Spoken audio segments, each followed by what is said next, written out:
Mata upua se fulu valu. Ua talia angelu e apera amo. Ua faali mai Yehova ia te iei aluna o Mary. A ono fo ia ile faitoto o lona fale ia ile awa uli. Ua te pa e fo o ia mai lo antu. Fauta fo i. O lo tutu mai ia te ia tangata e totolu. Ua ia ilo antu. Ona momo e antu wai lea na ile faitoto o lona fale ia faafeta ia ia te ilantou. Ona I foto elele o ia. Ua fape antu fo o ia. Leli ie. A fai walo faina mai nei a ue oe. A wane e maliu loa ia te a ula au auna. Se au maia sina vai mulu mulu ai o auto vai. Ma auto malolo I lalo le la au. O te au mai fo isi na mea e ai e wha malo si ai o auto loto. Ono auto wo ai lea. A wao le mele wo auto wo mai ai la auto au auna. Ona lato tali mai lea. E te whaia lava pe ona e whai mai nā. Ona wawe ane leo ampera amu I le fale ie ia Sara. Ma whape atu. Ia wawe ona avese o whalawa. O whalawa le lei. Se tolu. Ia palu ma whaia ini potoi a reto. Ona momoe leo ampera amu I lona lafu povi. Wa au mai aile ta mai povi. E mua ma le lei. Wa avatu I le taule elea. Ona ia whaavave lea ona ngausia. Wana ave foi o suasusu toa, ma suasusu, ma le tamai povi sa ngausia ia. Walaula wina tuai o lanto uluma. Au ia ua tuwane ia te ilanto ilalo le la au. Ona lato a ai lea. Walanto fai antu ia te ia. O fea o ia ila ua vao Sara. Ona tali mai lea o ia. Fauta, o loi fale lapa. Ona whapea antu lea o ia. O te toi foi mai lava ia te oe li lata usanga. Fauta foi, e whanau mai la ua mao Sara o le tamatane. A o whalongo ane foi o Sara I le whaitoto o le fale ie. Sa iona tua. O apera amo foi ma Sara ua matutua I la ua. Ua te leo lanta usanga. Ua mawai fo ia Sara le tu o fafine. Ona ata le mu le o Sara ua whapea. Ua oulo o matua. E ia te au ea le fia. O la ua li fo I ua toia ina ia. Ona fetala I antu leo Yehova ia ampera amu. Se ale mea ua ata I Sara. O lo o whapea. E moni ea. Au te whanau o au le lo o matua. E ai ea se mea e whaingata ia Yehova. O na po ua to po ina o te toi foi mai ai ia te oe. I le lata usanga. E maua mai ai e Sara le tamatane. O na whaafiti mai leo Sara o whaapea mai. O te lei anta lava. Awa ua fefe ia. O na tali atu leo o ia. E le ai. Na e anta lava. Ona tūlai leo ia tangata na ilea mea, ma whasanga atu I so toma. Wa lantou ua foi ma apero amo na te molimolia I lantou.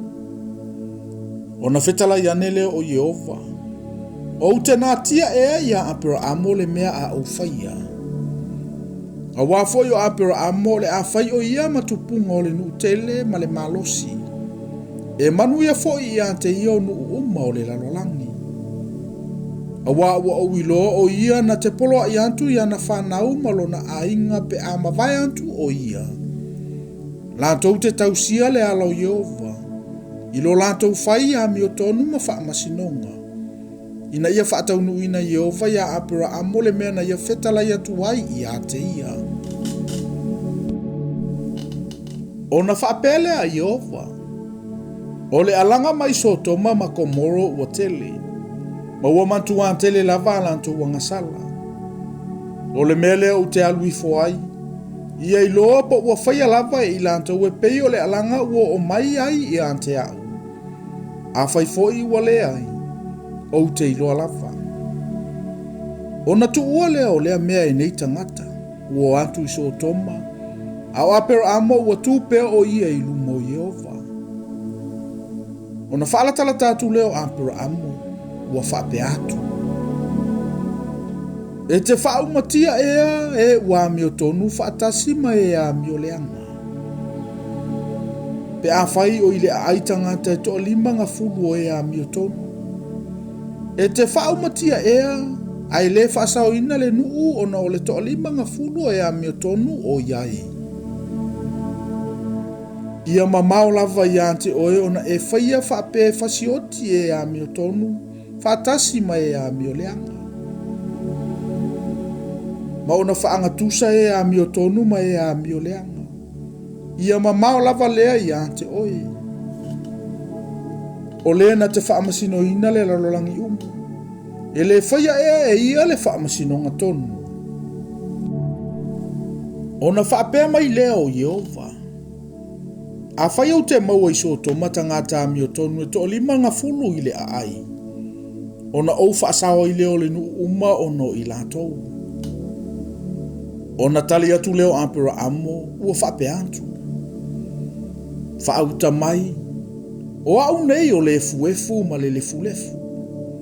Wa u whaamalo se tau talatu I le ali. A whai ua toe to lima e whaato ai le to lima ngā fulu o tangata mio tonu. E te whaumatia e ele ai uma o no le to lima.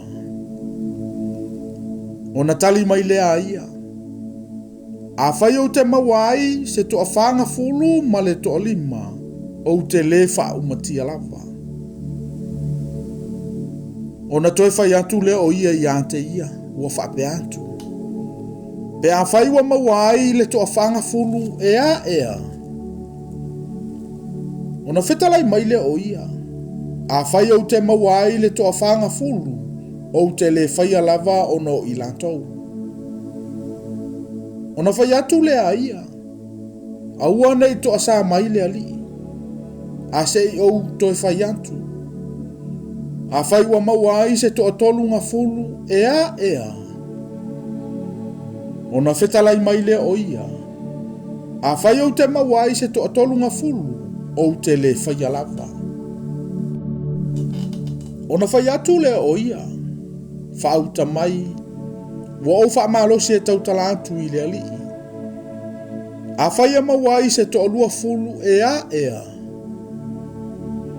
Ona whetalai mai lea o ia. Pea o iai le to lua fulu o te le whaumatia lava o no I lātou. Ona whai atu lea o ia. Aua nei to a sā mai lea li. A se I o whai atu le toi upu lea. A whai a mawai se to a se fulu ea.